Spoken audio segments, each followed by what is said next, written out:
Hey, I'm Alex Ratcliffe from Board Game Co., and today we're talking about Kickstarter again. More specifically, we're talking about whether established companies have a right to be on Kickstarter. Now, this should be self-evident, but as always, any and all of these videos are really just my own opinion, and they're meant to give you food for thought, if you will. Feel free to argue, disagree, provide your own opinion. These aren't facts, they're just the way I think and why I think the way I think.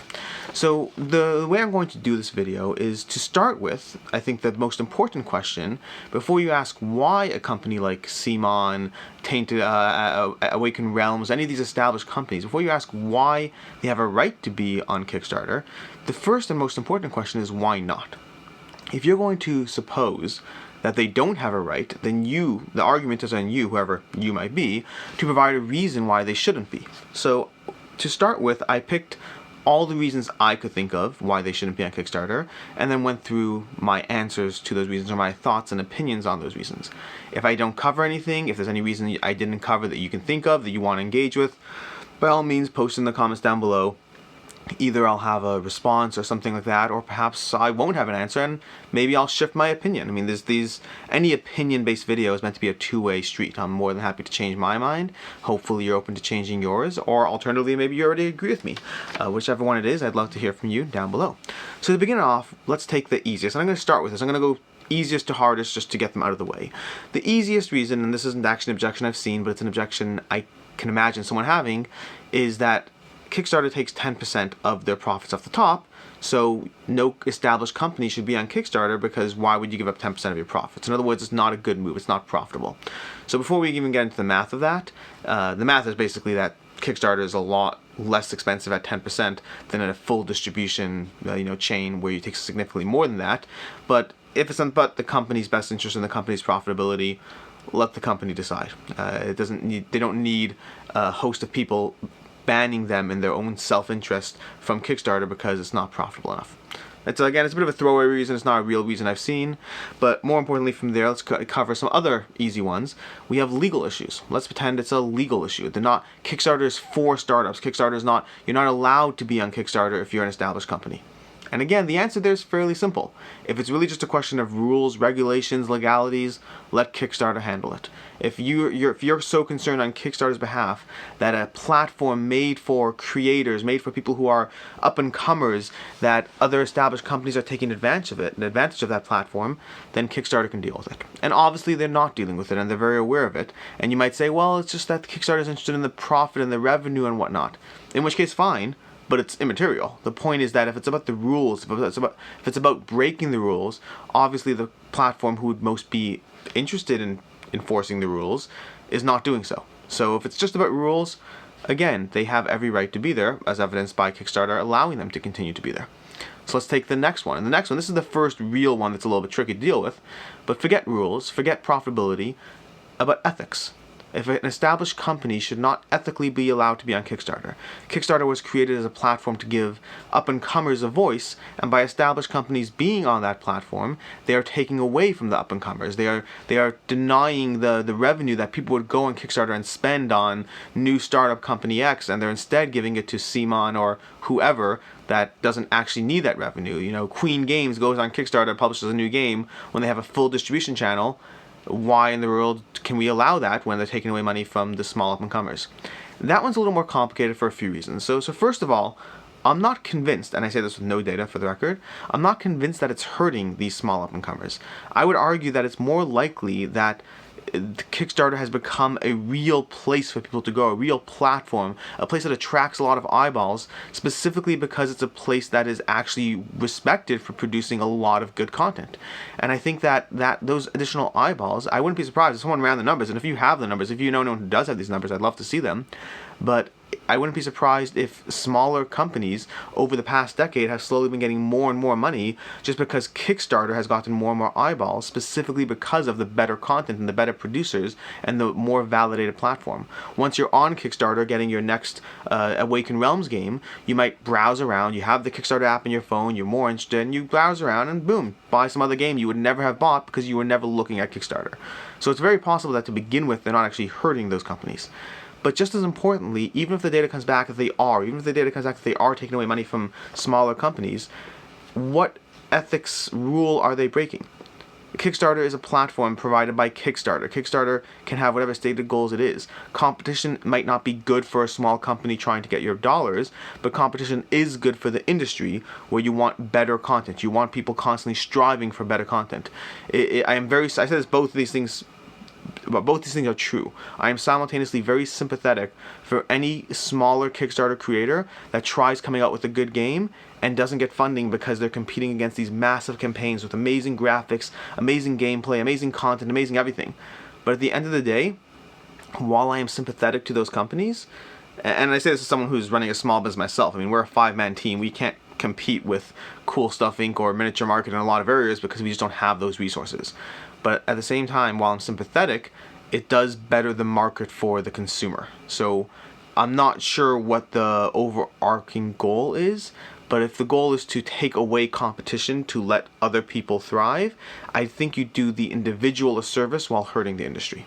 But this is the one point where I think there's really room for discussion back and forth. Again, my opinion, you can have whatever discussion or argument you want. In my opinion, this is the one area that there is real room for an argument back and forth. But I do myself take the side of, I see no reason why established companies should not be on Kickstarter. The last reason is a little more complicated, and the last reason really comes down to, I think a lot of people don't like these companies being on Kickstarter because a lot of people cannot control their FOMO, their fear of missing out. I think that is the real reason why many people don't like established companies being on Kickstarter. When CMON comes out with their next Kickstarter and they have a ton of expansions and exclusives, and you're sitting there wrestling with yourself of, well, on the one hand, I don't want to buy in because I don't even know if it's a good game and or I don't have the budget for it. On the other hand, if I wait till retail, they're not going to have the same stuff. So really why CMON shouldn't be on Kickstarter, they should put it out in retail, because you as the consumer would rather either not have no one have that game, which is ridiculous, or alternatively you'd rather have the opportunity to see the ratings come in and to make a better buyer's choice. By putting games on Kickstarter, you're forcing consumers to engage with FOMO. And the problem with that is, while I recognize the practicality of not wanting to be forced into a FOMO-based decision, I go through this myself all the time, everything in life is a trade-off. If CMON, and I'm using CMON as an example throughout this video, but it applies to any company, if CMON waits till retail, you won't get the same level of content. Because retail channels have an entirely different profit margin. I'll get to that shortly as to why these companies should be on Kickstarter, but there's an entirely different profit ratio involved in Kickstarter as opposed to involved in retail distribution chains. The reason that a CMON, the reason you can get a game like Zombicide, or let's say the most recent Cthulhu Death May Die, the reason you can get Cthulhu Death May Die for $100 and nearly twice the content, as opposed to when it goes to retail, it's $70 or so after discounts or whatnot, but it's half the content, is because of the profit margins involved. By waiting till a game hits retail and by not being forced into a FOMO-based decision, you can just get it after, but you won't get the same level of content because that model does not allow for it. The retail distribution model does not allow for CMON or any company to give you as much as they will in a Kickstarter in a retail distribution model. So the idea, I think people have this concept of they want their cake and they want to eat it too. They want a reality that they will never achieve. They want to get that Cthulhu Death May Die all in Kickstarter with all the content, but they don't want to pay the premium or take the risk. They want to kind of get it after the fact, but that's never going to happen. If you want to wait for reviews to come in and you don't want to deal with the FOMO, wait. That's not a problem. It's this weird construct where you don't want to be forced into making a bad decision, but that bad decision has a risk-reward ratio that people are only looking at the risk and not the reward. The reward is that you get more content for less money. The Kickstarter distribution model allows for that compared to the retail distribution model, and I'll get back into that shortly. But the risk is that you might get a game that's not good. You might pledge $300 and some all-in for a game that is not worth it. There is inherently a risk attached to the reward, or else everyone would just buy in. There would be no reason not to. People don't like hard decisions in life. People don't like being forced into a hard decision, but that's not a reason for CMON not to be on Kickstarter. Your desire not to be forced into a hard decision, while understandable, is not a reason why a company should hold back. There's this one guy who goes around on Board Game Geek constantly rating every Kickstarter game a 1 with a little mantra of Kickstarter games promote FOMO and that's unethical and that whatnot. I mean, any marketing arrangement has a risk-reward trade-off. The fact that you don't like the fact that you've been giving a decision that's hard shouldn't be the other company's fault. The way these companies do well is they encourage you with reward, and they are passing the risk onto you. A typical distribution model is when you sit there and you say, I'll absorb the risk, I'll absorb the production costs, I'll make this game, I have no idea what the audience is like, but they'll get less content. The publisher assumes the risk, and there's no additional reward for the consumer. Kickstarter gives consumers a choice. It says, hey, do you want to assume this risk? Here's the reward for assuming the risk, but do you want to assume the risk? They're giving us, the consumers, a choice. The fact that you have a choice is a good thing. The fact that you're forced into a hard choice is stressful, but not a reason for a company not to be on Kickstarter. The reason companies should be on Kickstarter, and the reason I like when companies go to Kickstarter, is because of all the rewards associated. First of all, there's a product market fit here. Meaning, instead of having to make some sort of guess about whether a game will be liked, whether the game will have an audience, anything like that, they put it on Kickstarter, they assume far less of the risk. I mean, they still have to go through a lot of work, you still have to come up with a basic game, you still have to play test it, you still have to have videos sent to play testers or whatever. There's still a lot of work that goes into it, but far less work and far less cost than if you straight up put that game to retail. So you're passing that risk on to the backers, and if there's no desire for that product, for that game, then the Kickstarter will fail, and you'll either iterate or you'll just give up and move on. But Kickstarter gives creators, the publishers, the opportunity to see whether that game is desired by us, by the market, by consumers.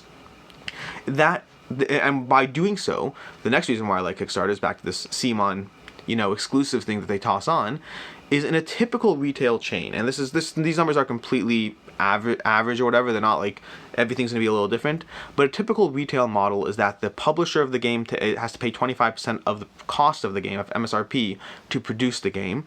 Then they sell it to the distributor, who will make 25% selling it to the reseller, and then the reseller, that's Board Game Co., we're a reseller, will make 25% selling it to the end user. So basically, if a game has a $60 price tag, about $15 is going towards production, $15 is profit by the publisher, $15 is profit by the distributor, and $15 is profit by the reseller. So when CMON sells a game that's going to sell for, again, $60, they're only making $15 in that. As opposed to if they sell that same game on Kickstarter for $60, they're making they still do $15 to the publisher, and then Kickstarter will take another $10, but they're making $36 in it, which is much more. 34. I'm not sure my math there. I think 36, but $34. I don't know. I lost it. Anyways, but they make much more money by selling it on Kickstarter, where they only have to deal with the 15% production and the 10% fees, as opposed to 75% out the window. And what they do is they do a trade-off here. Part of that profit goes towards producing the game in the first place, of taking on less risk by bringing that game to market. And part of that is passed off to you, to the backer, to us, you, whoever, as Kickstarter extras, as exclusives that come with the game, and reasons to back that game. So there's a huge level of reward that is involved in Kickstarter if you're willing to assume the risk. By banning these games from Kickstarter, by banning these publishers from Kickstarter, you're not doing yourself any favor. You still have the same choices you've always had, and they will not improve. All you've done is you've taken a hard decision and said, I don't want to deal with that. I'm done. I don't want to make a hard choice. I don't want to have to sit there and decide whether that risk is for me or not. So you've denied other people, the publisher and other backers who want it, you've denied them an opportunity because you didn't want to deal with a hard choice, which, speaking frankly, is selfish. I don't have a better way to say it. I think a lot of things in this industry come down to people only seeing the side of the equation that benefits themselves and not looking at the full picture. This is true of all-ins as well. Anytime a Kickstarter has an all-in and you say, oh, well, now that they add this expansion, I'm out, I'm done. You could have just not backed it. But our FOMO, and I say this with sympathy, by the way, I understand where it comes from, I have the same issue, but our FOMO gets in our head, and we get to a point where we say, since we are not willing to make the choice of not getting everything, we're not going to back it. We're going to walk away. I'd rather the company cut what they produce. I'd rather other people who want it don't get it, because I don't want to make a hard choice as to whether just get the base pledge or walk away. There are a lot of decisions we make in this industry, or we want the industry to make, that are based off of just selfishness. And we have to look at the full picture of, is this truly a situation where I believe this is the best thing for the industry at whole? This is the best thing for other people? Or do I just not want to engage in a hard decision? I believe CMON has a right to be on Kickstarter. I believe Kickstarter gets to make that rule, or that call themselves. I believe any publisher is allowed to be on Kickstarter, and I believe that that them being so can benefit the industry. I believe that when they do it, they do introduce hard choices to the consumer, but they offer you a reward for those hard choices. And by the way, there are Kickstarter games that don't offer you that reward, that basically you back it, it comes out, and then the same thing is in the store for basically you got a first player token and you paid an extra $40 to get it. Those are ridiculous. I do not back those. You're welcome to. They can do what they want. They're always welcome to do what they want. I don't mind the fact. But when a company does that, they're giving me an easy choice. Because at that point, they're saying you should absorb all the risk, but the reward is not associated. We're not giving you the reward. We just want you to take on the risk. And when it's not a trade-off, I won't engage. I will happily engage in any fair trade-off. You want me to assume the risk of the game? You want me to invest in your game without knowing if it's good, without knowing what's going to happen, and to give you funds a year in advance? No problem. Give me a reward. Let's engage in a fair trade. This is capitalism. This is a fair opportunity to exchange goods. No one's being forced to do anything they don't want to. I am happy to engage in any fair exchange, but it has to be a fair exchange. So I believe companies have a right to do what they want in this context. No one's being taken advantage of, no one's breaking any rules, and it can be frustrating to have to deal with hard choices. But so be it. Don't deny other people. Don't deny the publisher. Don't deny other backers just because you don't want to deal with it. Now, I will grant you, by the way, this video can be fairly attacking-ish by forcing an unpopular opinion on those who are against them. If you have a reason why you think they shouldn't be on Kickstarter that I didn't engage with me in the comments below. I'll happily go back and forth. I'd love to find out more. If there's something I didn't account for, if something I didn't talk about, if there's a point about how this is self-destructive to the industry, if you can articulately point out why you feel differently than I do, I'll happily engage. If it just becomes an attack fest, I don't feel the need to overly engage. But other than that, this video is brought to you by Board Game Co. Board Game Co. You can visit our site, Board Game Co. and buy some games. We don't have a Patreon or anything, so if you like this content, best way to support us is just go to our website, buy games. Again, you see, that's a fair win-win, no pressure. Buy our games, you get games, everyone's happy. You can like this video, subscribe, watch another video on one of these sides over here, and until next time, have a good one.